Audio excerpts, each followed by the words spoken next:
O Cortiço, de Aloysio Azevedo. Estamos no capítulo de número 19. Este é o quinto vídeo.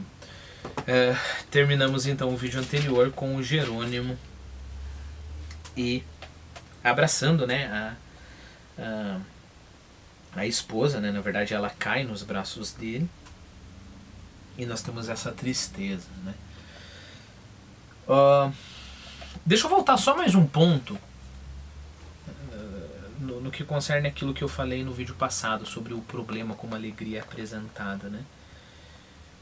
Não só por simplificar as coisas, né? Nossa, todo mundo ali ou é triste ou feliz, quer dizer, ou é exatamente isso, né? Ou é triste na virtude e feliz no vício, esse tipo de coisa. Não só isso, mas dá essa impressão que até os prazeres da carne, eles não podem ser desfrutados, os prazeres da carne não podem ser desfrutados com paz de espírito. Eu acho que é aí que está um ponto, né? Talvez seja até por isso que eu escrevi, há um problema no modo como o narrador encara a alegria, né? Ora, vamos supor que eu não quero ser um dos moradores do Cortiço, né? Eu não quero ter essa vida aí de animal, né? De verme. Como é que é a imagem que o livro usa, né? São vermes que ficam ali, né? Um se entrelaçando no outro nas fezes, né? Eu não quero ter vida de merda, né? Literalmente falando nesse caso. Bom, então eu tenho que ser sério, eu tenho que renegar todo o prazer. Parece que é essa a conclusão que você tem que chegar se você encara esse mundo aqui, né? Por que não eu poderia me esbaldar em comidas deliciosas? Por que não eu poderia ter sexo maravilhoso? Por que não eu poderia até ter lá o meu cigarro, o meu dedo de Paraty? E tá bom, final de semana eu vou lá, tomo o meu Paraty, né, fumo, danço, faço sexo, etc. e continuo a minha vida. Por que tem que ser ou o vício e a alegria, ou a seriedade e a tristeza, né? Por que o bom café, por exemplo, não pode ser uma coisa que o Jerônimo pudesse desfrutar mesmo continuando com a sua honra, né? Por que sei lá, uma comida apimentada, por exemplo, porque você ter pimenta na vida é necessariamente também você ter perversão, né? Então, por que o nosso sol ele só traz o calor junto com a queimadura, né? Por que o nosso sol ele não pode só trazer calor e alegrar, né? Nisso, para esses lados o livro não vai, né? Perceba, isso é bem importante, né? E se a gente continuar nesse tipo de pensamento, né, a conclusão vai ser o que a gente chamaria assim uma conclusão gnóstica, né? O gnóstico é aquele que acredita que o mundo... Isso é, claro, um conceito da religião, mas a gente poderia pegar para o conceito da vida intelectual, né? Porque o problema é que essas pessoas aqui são dominadas pelos elementos, vamos colocar assim, e ninguém consegue, com uma vida intelectual, sair daquilo, né? Então, deixa eu voltar, deixa eu ver se eu não me perco. O gnóstico é aquele que divide o mundo em dois, né? A criação é má, tudo é, né? Tudo que existe no mundo é maldade, e aí Deus é bondade, né? Esse é o gnóstico. E aí, é claro, vários ramos do cristianismo são gnósticos, né? Por quê? A ideia é, eu não vou cair nesse mundo de vício, então eu vou jejuar todo o tempo, eu vou prezar pelo celibato, qualquer comida que me dê prazer eu vou desprezar e assim por diante, né? Pode parecer que essa é a visão, por exemplo, da Igreja Católica, o que não é, né? A Igreja Católica explicitamente condena o gnosticismo. Por quê? Porque vamos lá, para a gente não se perder na comparação. Então Deus aqui seria uma vida intelectual, né? Uma vida com um espírito forte, espírito nesse sentido mais amplo, né? Você tem um caráter, um espírito que se impõe sobre a mera acidentalidade, né? Então, voltando ao argumento da Igreja Católica, né? Por que que o agnosticismo é uma heresia, né? Porque você está dizendo que a criação de Deus é má, né? Você está dizendo que o que Deus fez é simplesmente o mal, né? Tanto é que aí um dos desdobramentos do gnosticismo é o maniqueísmo, né? Que você acredita que existem dois deuses, né? Um Deus mau que criou esse mundo aqui e um Deus bom, né? E a gente tem que tentar tudo que está aqui é pervertido, tudo que está aqui é ruim, e a gente tem que tentar encontrar esse Deus bom, né? Como? Negando tudo isso daqui. Quer seja fazendo jejum, negando qualquer prazer ao seu corpo, quer desejando o fim da humanidade. Essa é uma das correntes do gnosticismo. Quer seja acabar com tudo, então vou trazer revolução, vou tirar todo esse sistema que está aqui, né?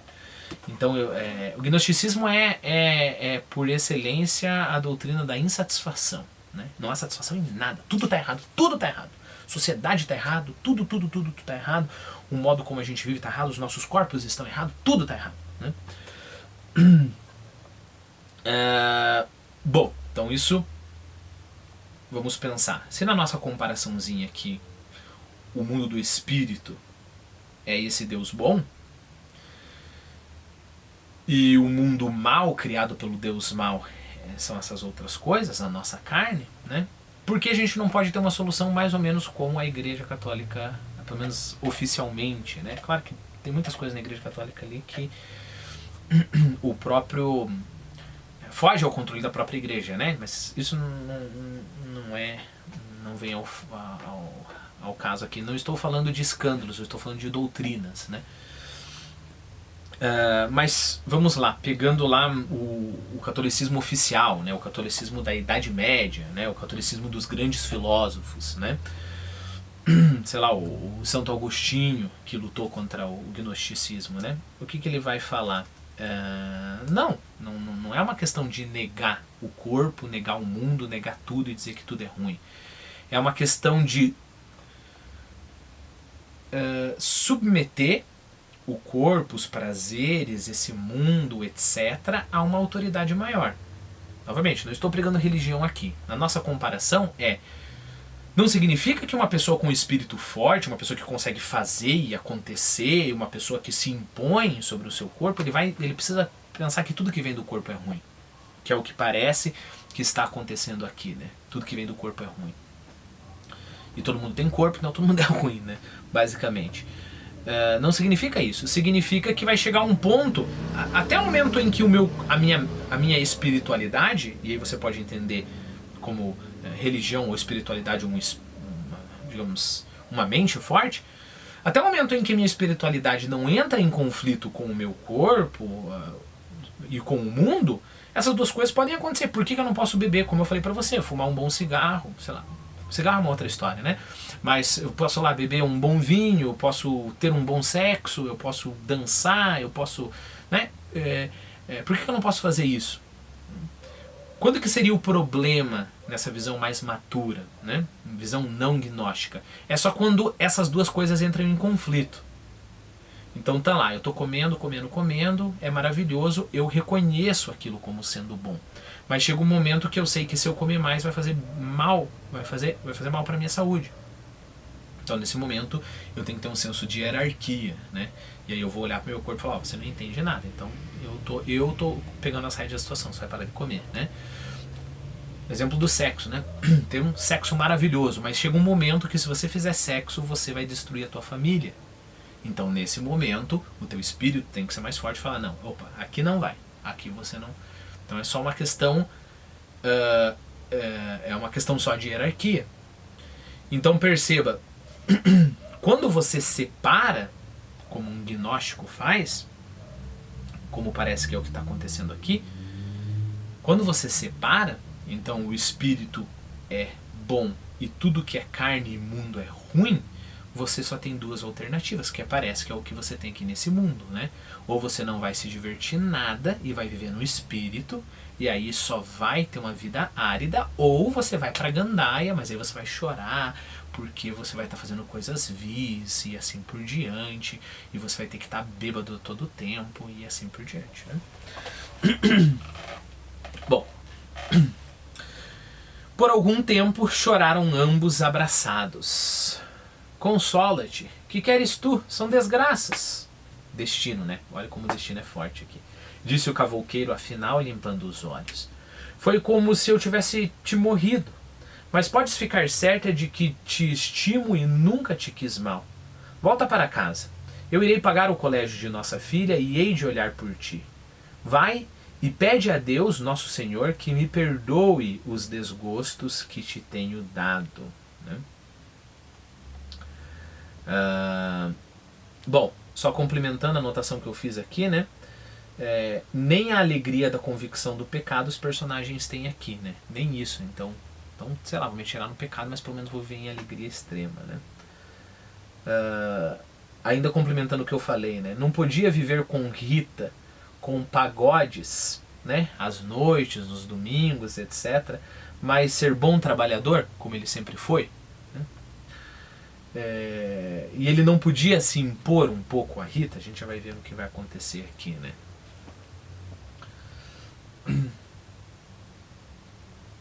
Tá. E que perdoe os desgostos que te tenho dado.